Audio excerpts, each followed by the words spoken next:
Em 1987, no bairro da Lapa, em São Paulo, os galpões de uma antiga tecelagem se transformaram em um espaço totalmente dedicado à divulgação científica. É o Estação Ciência, que reúne exposições, cursos e até um show de ciência que conta com a participação do público. Por ano, o espaço recebe em média 400 mil pessoas, entre elas estudantes da rede de ensino de São Paulo e também as famílias que vão ao Estação Ciência em busca de novos conhecimentos científicos. Público que tem como guias os próprios alunos dos cursos de graduação da USP.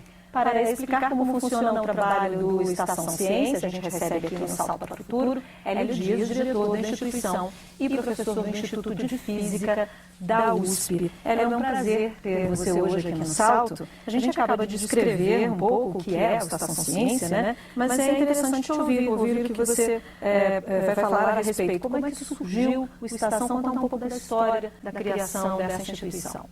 Bom, primeiro eu agradecer o convite, é um prazer estar aqui com vocês hoje.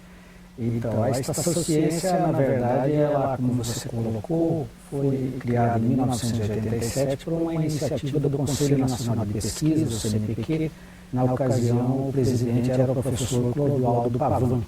E essa instituição, no caso o CNPq, é que então começou essas atividades. E, em seguida, após um certo tempo, a Universidade de São Paulo acabou absorvendo e está, então, desde então, se responsabilizando vamos dizer, pela gestão, que é, como vocês colocaram, feita por professores da Universidade de São Paulo e mediado o público através de alunos de graduação da Universidade de São Paulo. Então, esse trabalho que vem sendo feito desde 1987, tem tido, na verdade, uma repercussão muito positiva, porque a Estação Ciência hoje, para a Universidade de São Paulo, é o contato mais próximo com a sociedade, né? Quer dizer, a Universidade de São Paulo, com toda a grandeza que ela tem na parte de pesquisa e na parte de formação de recursos humanos, ela tem que ter também um papel tão importante também, exatamente de levar esses conhecimentos para a sociedade através de uma forma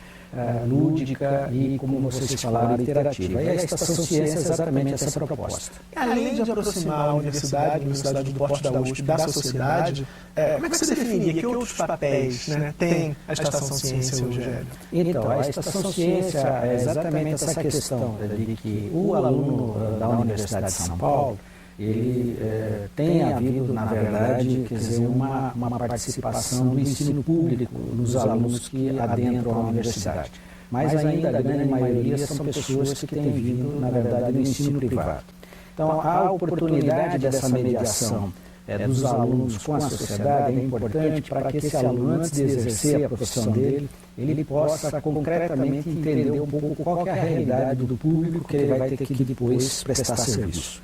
Porque o médico ou o engenheiro, ele tem que entender um pouco a realidade no qual ele está inserido. E como o nosso público principal são escolas públicas, né, que, como todo mundo sabe, ainda está muito carente, então essa experiência desse contato, né, é importante para o aluno de graduação ele ter também vamos dizer assim, uma visão social do que está acontecendo com a sociedade. Então essa mediação feita por alunos de graduação tem esse papel importante. E é claro também, na sequência, a questão, como foi dita, de procurar trazer assuntos importantes que a sociedade, por exemplo, o caso dos terremotos, que agora recentemente tivemos tantos episódios. Então, na Estação Ciência, nós temos um simulador de terremoto, que inclusive simula 5 graus Richter, um tremor. As pessoas podem ter essa ideia de como seria estar presente num terremoto, que, como vocês sabem, não é um problema no Brasil, né?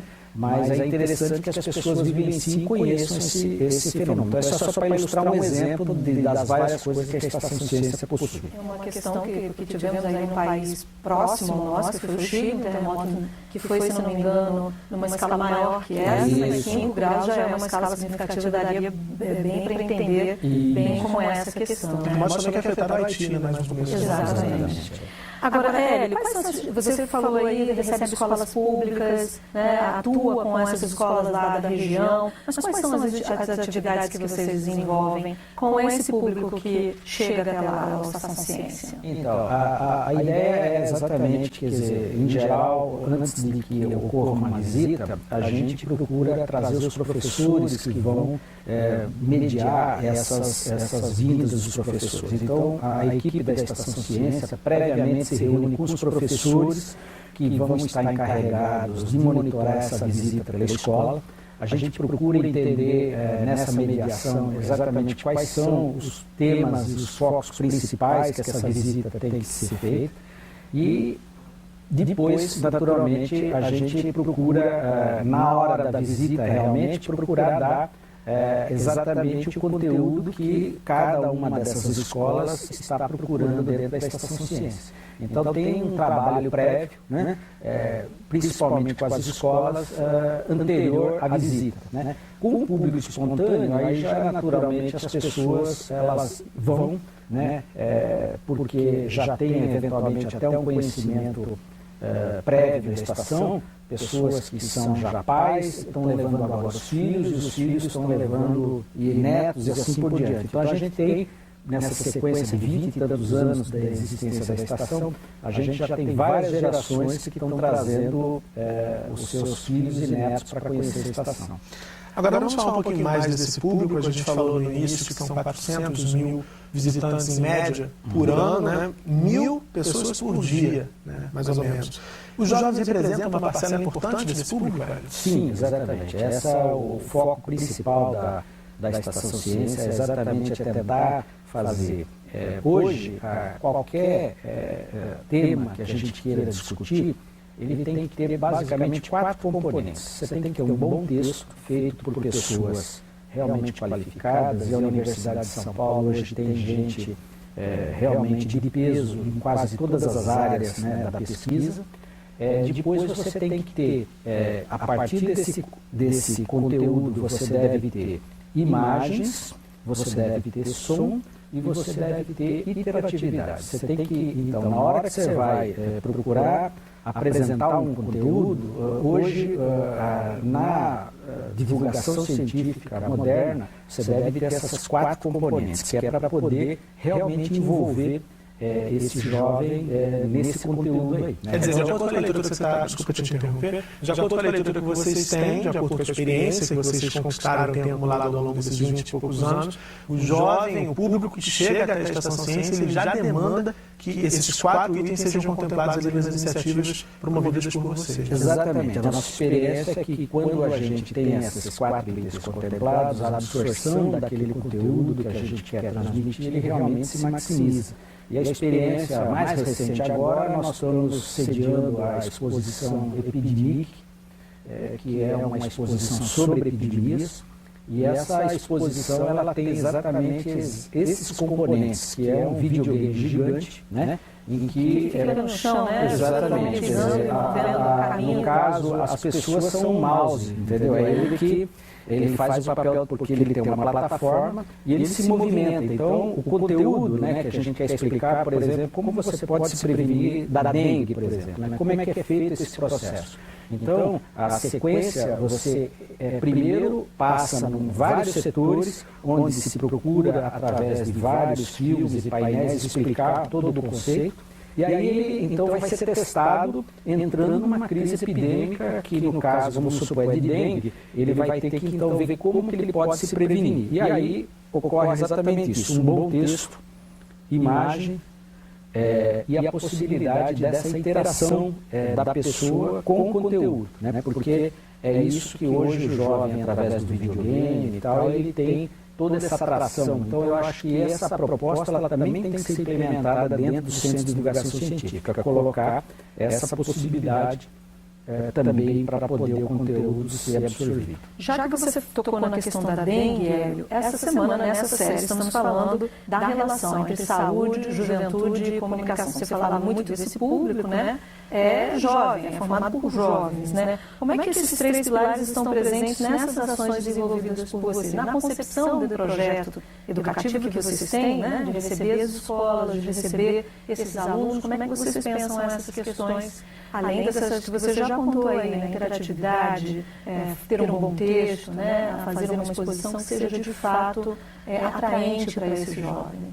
Então, exatamente uma das coisas que a gente está querendo, inclusive, implementar agora na estação, é aproveitar esses momentos para poder também trazer os conteúdos, por exemplo, que hoje abala muito a juventude, que é a questão da droga, a questão do álcool, a questão do fumo, né? Que são doenças que têm atacado muito jovem. Então, a gente quer também, dentro dessa perspectiva da divulgação também, e isso é uma das coisas que o professor Schau, que colabora inclusive com vocês, vai fazer dentro da Estação Ciência também. Entendeu? O professor Schau vai estar aqui no programa de hoje, é consultor dessa série. Então, esse trabalho também a gente pretende também complementar, porque a divulgação científica, ela tem naturalmente a questão de você explicar o que é um terremoto. Claro que é uma coisa importante, as pessoas querem saber como que é o fenômeno, como é que provoca. Outra questão é você explicar o problema da dengue e como se prevenir. Então, a questão social, o papel da divulgação científica na prevenção é muito importante. Então, é claro que dentro de um centro de divulgação científica, a gente tem que ter, com certeza, conteúdos que tenham a ver com o dia a dia da população, do jovem, para que ele possa também conseguir, vamos dizer assim, se safar, né? Como ele mesmo gosta de falar, né? Safar dessas situações.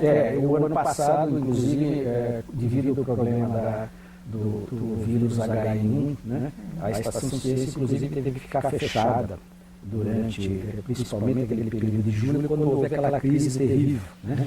Esse ano, graças a Deus, as coisas conseguiram estar melhor equacionado. Então, a questão principal realmente é a prevenção e o conhecimento para poder saber como reagir à situação. Agora, essa experiência de vocês, Hélio, tem demonstrado que o jovem tem, de fato, os jovens têm, de fato, uma relação diferenciada com esse universo da ciência? Então, eu acho que a questão principal, na verdade, é você criar mecanismos de envolver essa pessoa. Quando você consegue fazer com que a pessoa se envolva com o conteúdo, automaticamente esse interesse ele eclode. Quer dizer, o jovem não pode achar aquilo chato, é isso? Exatamente. Então, o que é importante hoje eu tenho um filho que tem 14 anos, né, e ele dedica, acho que a maior parte do tempo dele é exatamente a interação com o computador, com o videogame, com essas redes sociais. E eu acho que a divulgação científica também, para ela ser realmente possível de sucesso, a gente não pode deixar de lado essas tecnologias que o jovem está no dia a dia. E a gente tem que inserir isso também no conteúdo. Não adianta a gente querer encobrir essa questão. Então é importante que todas as ações na área da divulgação científica você consiga envolver para ele poder absorver, que é essa questão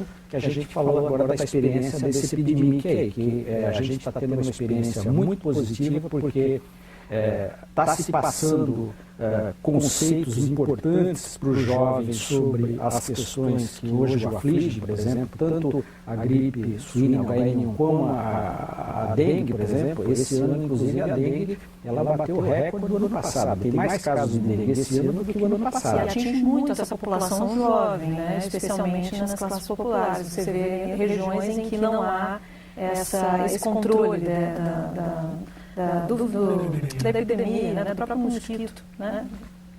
E assim também, complementando, é importante também que o espaço científico do museu, que seja, ele procure trazer também os temas que estão no momento. Vamos pegar, por exemplo, o caso do GPS, né, que é uma da ferramenta que hoje está. Como é que esse GPS funciona? Então, a gente tem que também procurar trazer esse tipo de conteúdo para dentro do espaço, porque essa é uma demanda que existe concretamente.